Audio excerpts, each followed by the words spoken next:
while my time as governor was amazing, it was definitely time to pass the torch and let someone else have fun doing this. I'm not going away though. I still have a lot of jobs in our district and beyond. I am our district's RLI director under Lee Ferris. I'm doing some work at the zone level, working directly with districts on their membership growth. And I'm doing some work with Florida Pets and a couple other things. So I'm definitely staying busy, just not as busy as before. And it was just time to get back to my family and my business too. So I'm excited about that. But where I want to go, I mean, this trip to India was really, really amazing. If I can share screen, I have a little presentation as well. Yes, it's ready for you. All right, let me do that.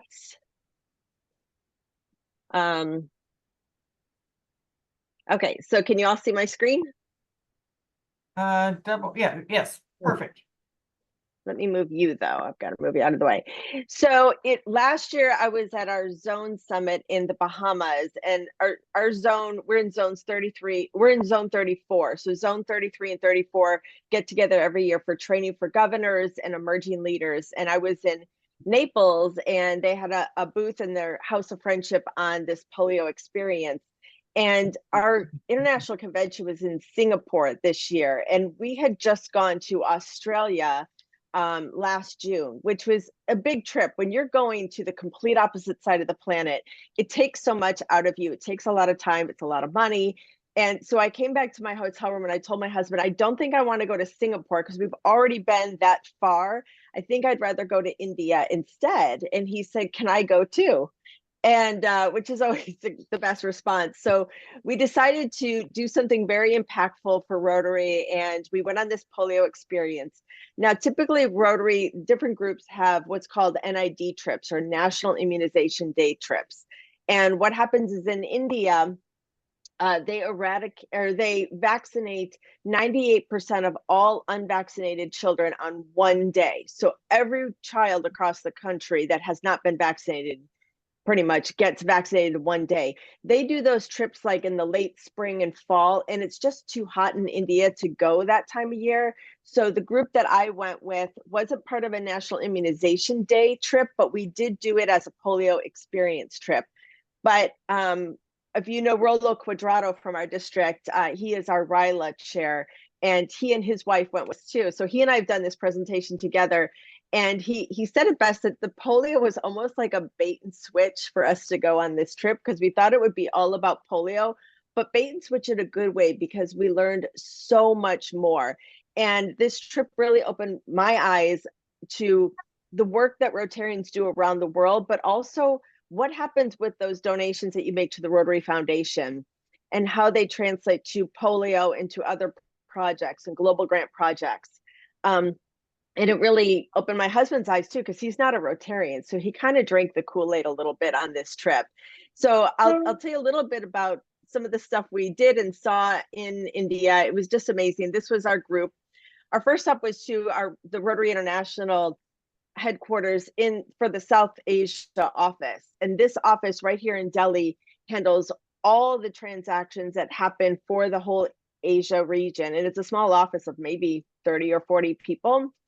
And they've done some really great things here. They started working with corporate partners.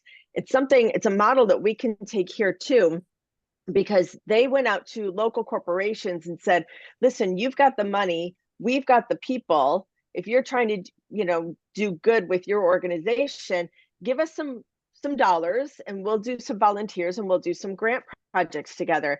And because of that, they raised over $6.5 million just by going out to local companies. So it's something we can think about even on a smaller scale in our own communities, of how can we tap into companies who want to have a culture of corporate giving back to their communities and get some donations from them as well. We then went over to the World Health Organization office, and this office is responsible for all the vaccinations, not only for polio, but for malaria, measles, mumps, rubella, some other things like that. And yes, while India has been declared polio-free for the past 10 years, it's important for us all to know that nobody is safe until this disease is 100% eradicated.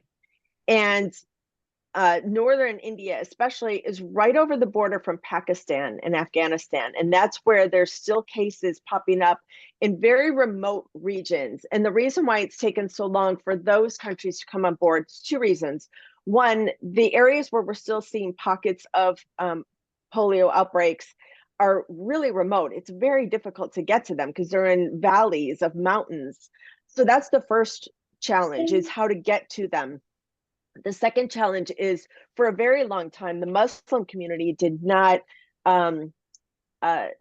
they didn't trust the vaccine. They didn't trust that Westerners were trying to vaccinate their children. They had told them that they're trying to sterilize them. They have since come around and realized that, no, we're trying to do good.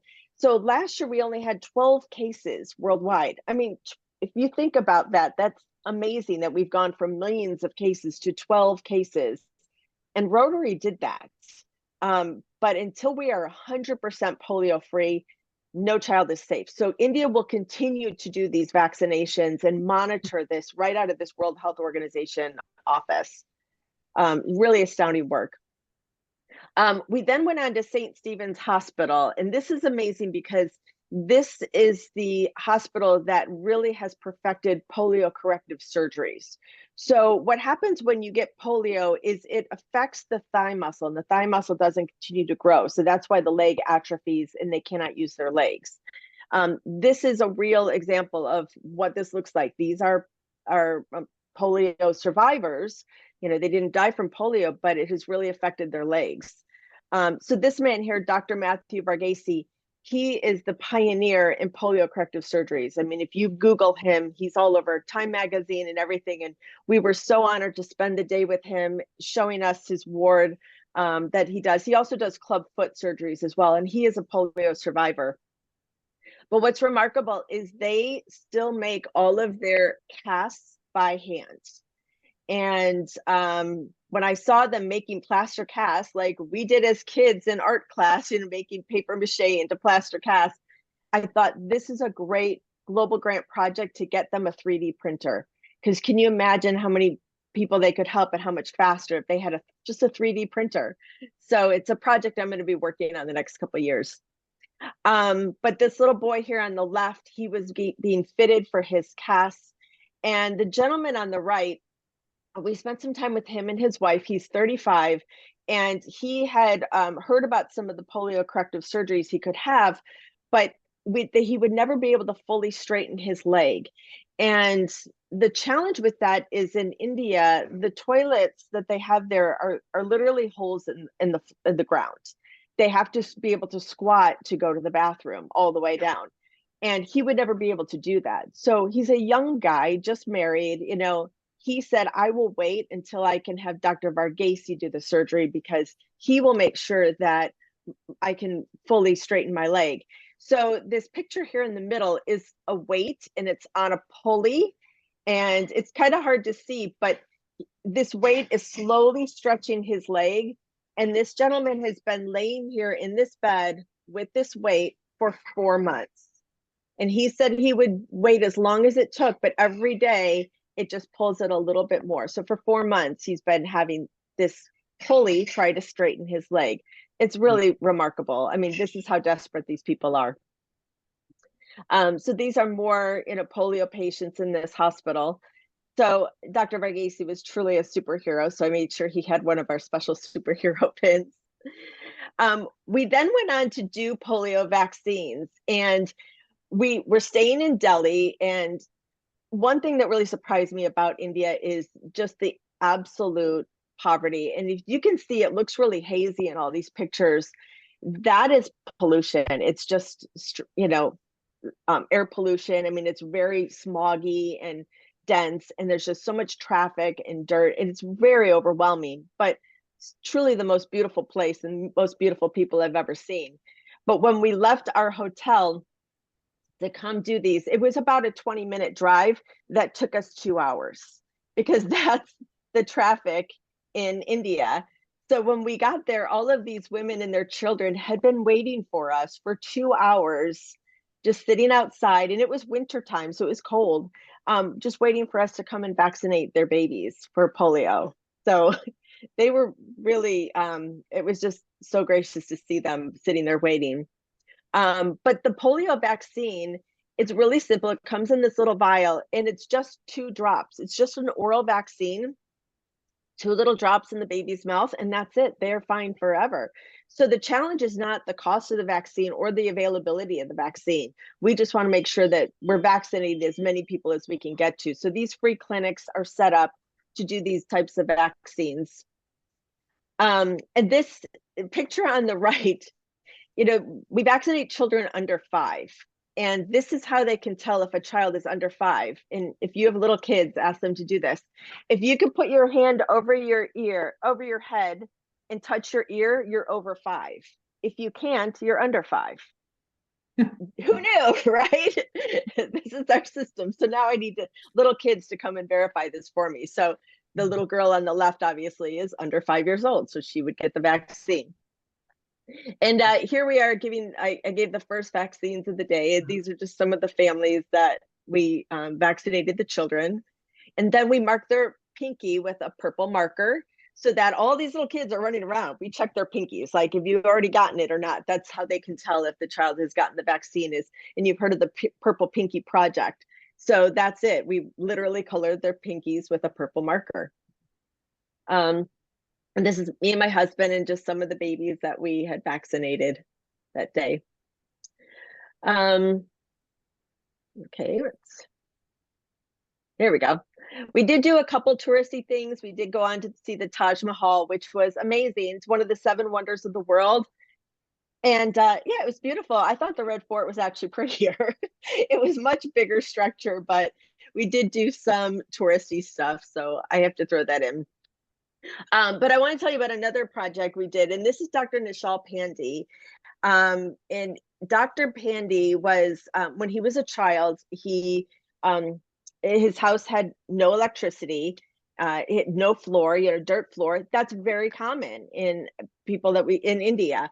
But his parents made sure he went to school. And in India, school is a luxury. It is not a right. It's a privilege.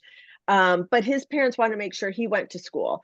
And because of it, he did well, and he got a Rotary scholarship. And he is now a pediatric cardiac surgeon. And he has started this organization, Gift of Life, where they do free cardiac surgeries on babies. So he has this whole network now of doctors that are doing these surgeries. And he's truly a remarkable person. And one day he saw some playing in a dirt field, and they weren't going to school, of course, because not all the kids go to school. So he gathered them in a field and started teaching them. And that turned into this school. These 5 children in a dirt field is now a school where there's 150 students. And these are kids who would not have gone to school otherwise. Their parents are usually gone during the day. They might work in construction or something in some of the construction projects, but otherwise they would be street kids. So he's gathered these 150 kids now into a school. So we went to visit the school.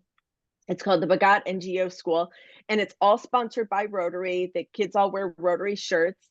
And this is in the classroom. They have 2 classrooms, and now there's so many kids, they actually do it in shifts. So we got to spend some time with the children. It was really, really remarkable. And we passed out new uniforms to them, Rotary shirts.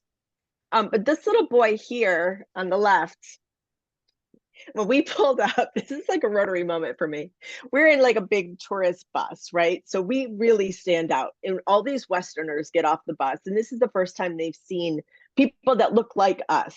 So this little boy came out and he said, what are you doing here? What's happening? And we told him that we were visiting the school and asked him if he went to school. And he said no, that he didn't. So we asked Dr. Pandey, what would it take for us to send this little boy to school? And he said, it's $50 a year. We're like, that's it? Like, here you go. Here's the money. So now this little boy got his uniform. He now has food for his family. He goes to school. Here he is now in his uniform, his little Spider-Man backpack.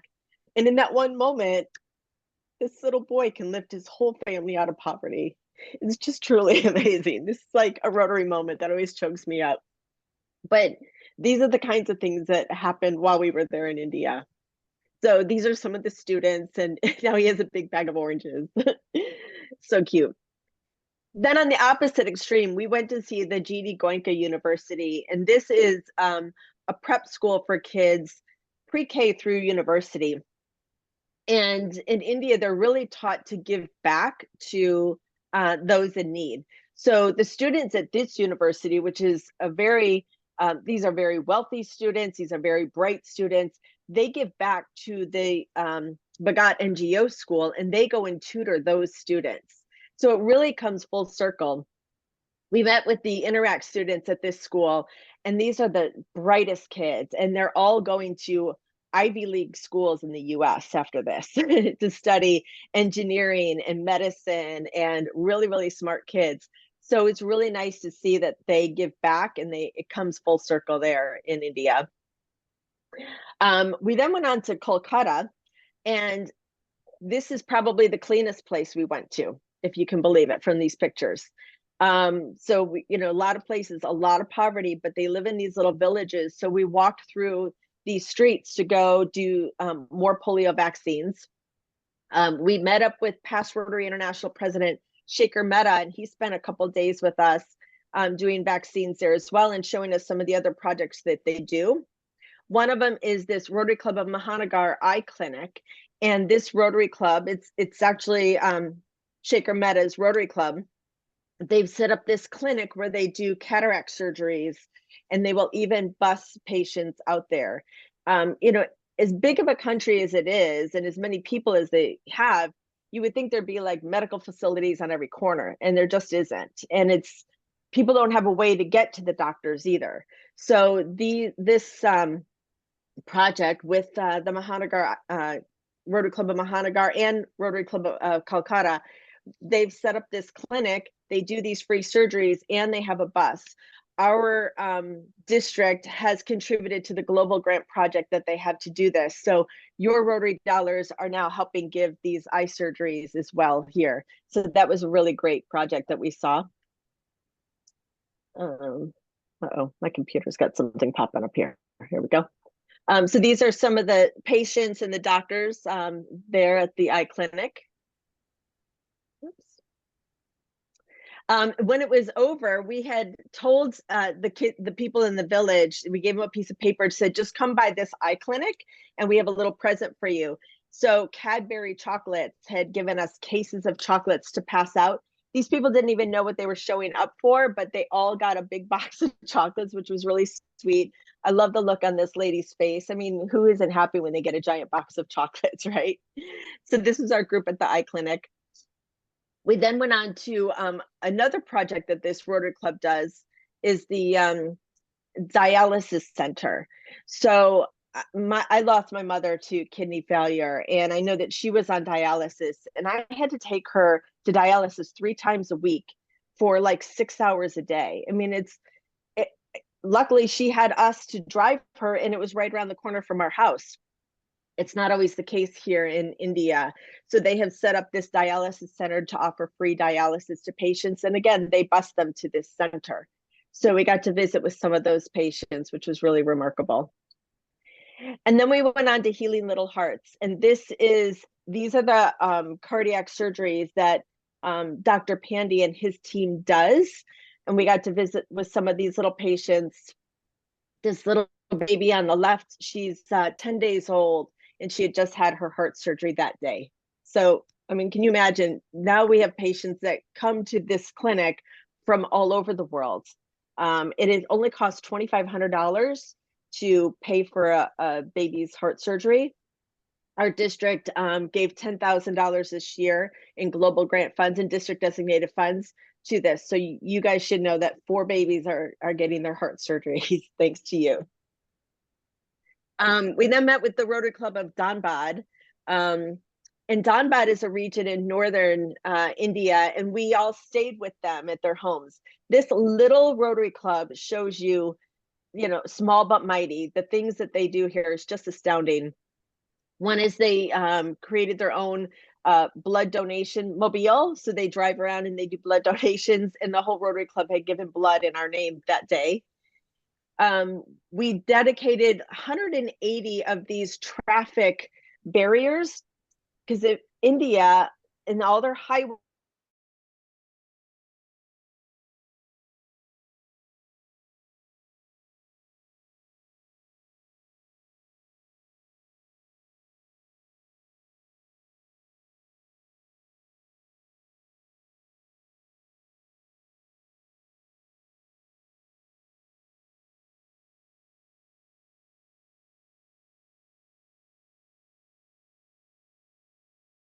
80 of these to the community, and then went on to this Jaipur Limb Center, and they create artificial limbs for patients using rain gutters. Very novel thing. So we fitted some patients with their new limbs. And then we went to the Jivan Jyoti School. All of these are from this Rotary Club of Dhanbad, all these projects. This school is completely started, run, organized, paid for by this Rotary Club. And this is a school for children with special needs. The majority of them are hearing impaired, but there are also children with autism and cerebral palsy and some other disabilities. And my son has autism, so this really was very special to me. We got to visit with these children and feed them lunch, which was quite an honor to feed the children. But what a remarkable school. They treat these kids with so much dignity and respect there. And then this was interesting. This Rotary Club was driving around looking for projects. In India, it's the haves versus the have-nots, and the haves is very small minority. So these members, they have money to give back to their communities, but they found this building, this school that had a Rotary wheel on it. And this school was built by the Rotary Club of Mansfield, Ohio, back in 1972. And it's literally, this is all you see. It's just a building with some doors and windows. There's no electricity, there's no running water, there's nothing, but it was a school and it was a functioning school. So this Rotary Club has come in now and really helped them. They installed toilets, they installed the bathroom there, they installed running water. The kids were excited to show me their garden hose that they had, and they made us tea with, which I probably don't drink the water in India. We learned that right away, but they have no playground. They had nothing, but these kids were still meeting for school. So I can't imagine my kids going in a school like this, but wow, these kids were just the happiest, sweetest kids. And it was just so remarkable to see all the projects that they're doing there. We then did some more polio vaccines in Dhanbad. And if you'll notice, this woman on the right, she is a Muslim woman. And it was, again, great to see the Muslim community come out, making sure that their children are protected as well and getting the vaccines. Another project from that club, the Upsana Girls School. These are for girls who are older and don't have, haven't married, their families don't have a dowry maybe to marry them off. This school teaches them computer skills and sewing skills. And then when they graduate, they get either a computer or a sewing machine. And we give them some bicycles so they can get to the school too. So it was pretty cool. And now they're building a dialysis center, this Rotary Club. And we got to work on the construction site, help them lay some bricks. But what's interesting is you'll notice the gentleman on the left, both of them, one of them has flip-flops, the other has no shoes. They have these handmade tools. I mean, OSHA would never allow this type of practice, but this is how they do construction there. And the woman on the right working construction in this gorgeous gown. And we find that all the time there is, they're just so beautiful and, so giving. And even in these types of conditions, working with no tools, no shoes, and building a building, it was really remarkable. So I think that's it. I just wanted to say thank you for helping keep India polio free, and for all of the work that you do for the Rotary Foundation and in your own communities. And there's something that we can learn from the projects that they do there and how we can just continue to make this world a better place. So thank you so much. It was fabulous, fabulous. And what I want to do, the takeaways, the heartfelt, the unbelievable. The little boy had the gumption to walk up to you and say, "What are you doing?" instead of just shrieking and running away and pointing. Yeah, it was amazing. The corporate partners, which we've talked a little bit about, I need to get more involved, and I need to get something in my hands, a brochure or something. So when I go out and talk to corporations or when I talk to clubs, what are the local companies? What value can we give them? And how much effort would it take from them to give to us? So I want to show a little effort from them and a lot of value from us. Example of that, we have a member in our club, her company matches her donations to the Rotary Foundation. And so whenever she donates, they give a match. And who is And Sarah Wagner. also her hours that she's at your club, because it's during the day. Yep. She gives, that's the whole process that I need to get down. Yeah. Then They even gave her credit. Yeah. They gave her credit for going on the district conference cruise as well. I didn't know that. But yeah, so that her company can write off that she was in Rotary, because they meet during the day. Yep. Not just her lunch. So she gets a lunch at half an hour. Then the rest of the time, the travel time and the time in the meeting, the company gets to write off as a non-for-profit. Yeah. Yep. So that's important. That's a whole package I want to get kind of like written out in my head. And so that when you go out and talk about this, because I've got other companies that are interested, but yeah, they've got to give it to the right people. They got to give it to their HR, their blah, blah, blah. Yeah. So that's where I need to be. So thank you. I do have something I need to read. Service above self, may it be known that you are our guest speaker today, the Rotary Club of Fort Lauderdale South. In recognition and appreciation of giving of your time and talent on this day, our club has donated the cost of vaccinating 25 children in the pursuit of Rotary's goal to eliminate the disease of polio from the face of the earth. Thank you. Thank you so much. I have one thing last on polio. Didn't we have a few uh-ohs in the United States during COVID? Yeah, because during COVID, we weren't able to get out there and do the vaccines. We did see an increase in cases to around 150-ish. I mean, it was a significant increase, but we did get it back down. I don't know how many cases we've had so far this year, but last year was 12.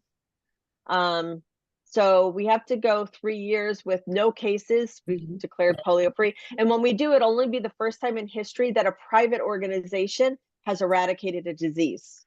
Wow. Okay. Yeah. And then is there anything that you would like us to do with other clubs, your club, other clubs in our district that is to your heart that we could promote and help? Yeah, I mean, working with other clubs, and I've seen this so much more in the last couple of years, is clubs working together on projects. And as an assistant governor, you'll be instrumental in that and seeing what other clubs are doing and how we can partner together. I remember back when I was an AG a million years ago, it was unheard of because clubs were competitive. And I don't know why, because we're one Rotary, we're one community, we're one cause. And now we all work together. And it's so nice to see that. So yeah, just finding out what other clubs are doing and say, how can we help out? If you're looking for a service project, your board, our club always has projects as well. We're at Cypress Creek, so we're right around the corner. But yeah, let's all work together on a project. Okay, fabulous. A good one is Rise Against Hunger. We partner with the Rotary Club of Hollywood to do Rise Against Hunger. And we use their clubhouse. We really double our impact by having 2 clubs do that project.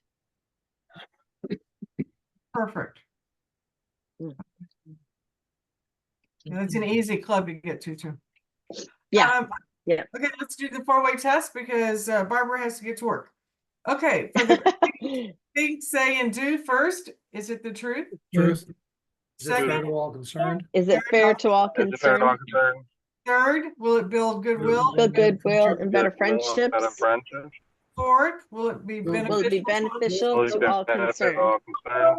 And definitely fifth, will it be fun? It'll be fun. Thank you. Thank you. Have a Thank you, great Barbara. weekend.